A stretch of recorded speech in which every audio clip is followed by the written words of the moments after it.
굿옥션을 통해서 이론도 보지만 이론에 나와 있는 채권자가 실제에서는 어떻게 사례해서 채권자고 채무자고 뭐 담보를 제공했는지 뭐 이런 것들 다 보면서 이제 강의를 할 거고요. PPT 자료는 PPT를 일단 열어놓고 수업을 하겠습니다. 이제 대학에서 배우는 부동산 경매 강의 13강이라고 한 이유는 우리 경매에 관련되어 있는 강의를 하시는 분들이 되게 많아요. 되게 많은데 이게 체계적으로 하시는 분들이 잘 없어요. 대부분 보시면 얼마 뭐 돈을 되게 많이 벌었다든지 어떤 사례만 가지고 뭐 법정지상권 이거 돈이 되게 많이 되더라 이런 식의 강의가 되게 많은데 저는 그냥 중개업소를 운영하시더라도 중개업소에 딱 꼽아놓고 필요한 부분, 이 부분이 이거구나, 누가 질문은 이 부분이구나, 뭐 이 여러 가지 관점이 필요해요. 임차인의 관점도 필요하고 임대인의 관점도 필요하고 채무자, 채권자, 그리고 입찰하는 사람. 그리고 우리가 부동산을 이제 그 중개를 하면서 거래를 하다 보면 경매로 나와 있는 물건하고도 비교를 할 수 있어야 되고 일반 거래 물건하고도 비교를 할 수 있어야 되거든요. 그런 부분에서 이제 대학에서 정말 이론에 입각해가지고 실무를 배우는 강의로 생각하시면 되고요. 저는 경매 강의하시는 강사님들 중에 제가 경매 입찰을 제일 많이 했다냐고 물어본다고 하면 정말 많이 해봤어요. 그리고 제가 입찰도 많이 해봤지만 제 부동산을 경매로 매각도 해봤고요. 그리고 뭐 법정지상 유치권은 사실 제가 직접 못 해본 게 있어요. 그러니까 하다가 뭐 협상이 돼가지고 아니면 빠져나가지고 유치권을 직접 못 해봤는데 법정지상권도 여러 건 해봤고 뭐 토지 별도 등기라든지 뭐 인수하는 임차인이 있다든지 배당 그런 것들에 대한 내용들을 조목조목 여러분들 이게 이제 체계를 다 바로 잡아가지고 우리 경매 강의하시는 분들은 대부분 보면 수익을 많이 높이는 투자 목적으로 강의를 하세요. 그러다 보니까 수익률 높이는 것만 막 이야기하시는데 이 대학에서 배우는 학생들은 꼭 수익이 목적이 아니거든요. 자기가 임차인이 될 수도 있고 어디 가서 또 돈을 빌려줄 수도 있고 혹시 겨우 모은 돈을 빌려주는데 이걸 어떻게 잘 담보를 받고 빌려줘야지 무조건 사람만 믿고 빌려주면 안 되잖아요. 그런 것도 있고 채권자가 될 수도 있고 또 채무자가 될 수도 있고 요즘은 또 부동산이 채무자가 될 확률이 되게 많아요. 부동산을 사면서 내 돈만 다 갖고 사는 게 아니라 은행 대출을 굉장히 많이 빌리게 되다 보니까 그런 내용을 해가지고 또 금융 활용에 대한 내용까지 그래서 한 8주, 7주 정도까지는 배당표까지에 대한 내용을 정확하게 말씀드리고 8주부터는 입찰하는 방법 이런 것들 말씀드리는데 앞에는 이제 그러니까 권리 분석 관련된 내용으로 중점적으로 말씀을 드리게 될 거고요. 오늘은 이제 경매, 그러니까 우리 학생들한테는 채무자가 뭐고 채권자가 뭐고 막 이런 것부터 가르쳐야 되는데 여러분은 그런 거에 대해서 이제 딱 깔고 가시니까 이제 쉽게 말씀드리면 경매는 왜 강제 매각이 왜 필요하냐면요. 우리가 그 중개한 부동산이나 매입한 부동산이나 이 가격이 항상 똑같거나 뭐 물가 변동률에 따라 똑같이 오른다 그러면 상관이 없는데 부동산 시장이나 뭐 금융 환경이나 뭐 정책이나 이런 거에 따라서 부동산 가격이 오르락 내리락 하기도 하고 어쩔 때는 뭐 조세나 뭐 이런 정책적인 이런 환경 때문에 부동산 가격이 떨어지기도 해요.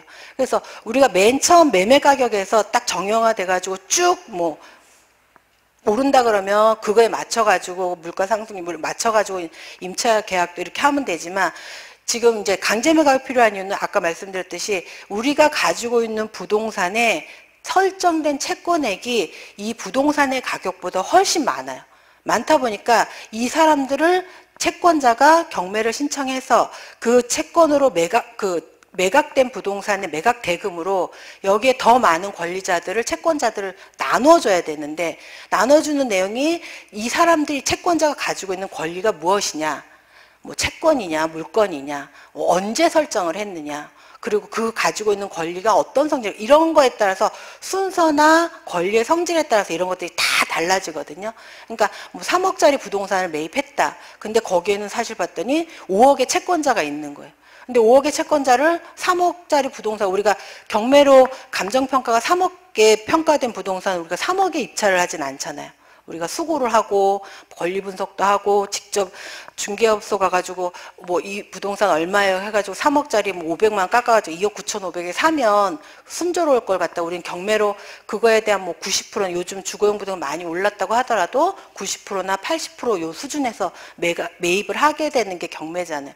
그렇게 하려고 하다 보니까 3억짜리 부동산이 한 2억 5천밖에 낙찰이 안 돼요. 매각 대금 확보는 그거밖에 안 되고 그렇게 확보된 그 매각 대금을 가지고 여기에는 5억에 뭐 6억에 2억 5천보다 많은 사람들에게 권리를 나누어줘야 되고 특히 권리 분석에서 이제 어떤 말소 기준 권리가 있고 그거보다 앞서는 부담해야 되는 위험스러운 게 있는 거로 알잖아요. 그것이 무엇인지 이런 것들을 따져야 되는데 경매는 이렇게 채무를 이행하지 않는 채무자의 그 부동산을 팔아가지고 그 팔아서 매각 그 회수된 현금화된 돈을 가지고 나의 채권을 회수하는 그런 내용이에요. 그래서 채권자가 채무자의 부동산을 이제 매각을 의뢰하는데 사이가 좋을 때는 이거 팔아서 줘라고 하면 되고 그 채권에 내가 받을 채권 미만의 작은 금액이 설정되어 있으면 빨리 팔아서 줘라고 종용을 하면 이렇게 되는데 이게 이미 너무 많아가지고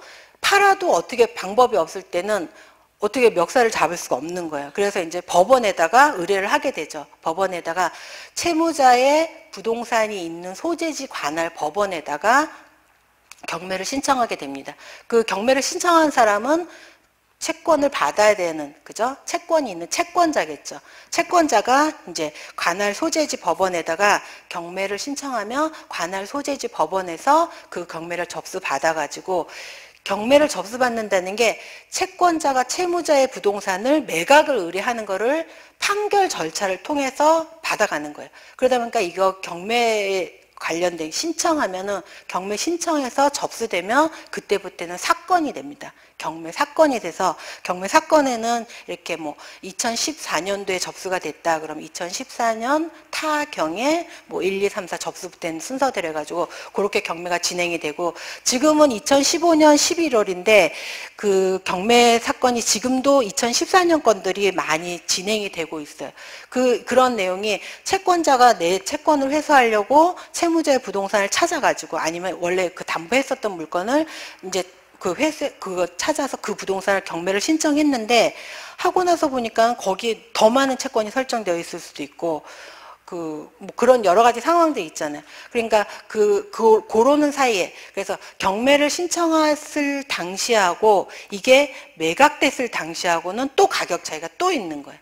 그래서 우리 뭐 나중에 뭐 입찰 가격을 산정하거나 뭐 부동산 가격을 조사하고 이런 데에서도 있고 그리고 그 부동산을 뭐 억지로 이제 경매를 신청해가지고 매각을 했는데 나의 순서에 돌아오는 돈이 없을 수도 있고 그런 것들이 있어서 경매를 하는 직접적인 목적은 이 채권자가 채권을 상환받기 위해서 법원에다가 채무자의 부동산을 매각을 의뢰하는 이런 과정이라고 보시면 되고 이런 내용들이 이 법적인 판결이다 보니까 이거 이제 사건으로 진행이 돼요. 그러니까 우리가 개인적으로 뭐 누구 먼저 줘야 되겠다, 누가 먼저 뭐 어떻게 이런 게 아니라 법원이 거기에 표시되어 있는 내용들대로 그대로 쭉 진행을 하게 되는데 부동산은 등기부등본상의 우리 경매의 목적을 한 3가지 단어로 말하면 부동산을 취득하는 거예요, 그죠? 입찰을 하는 거예요. 그 명의자로 취득이 되거든요.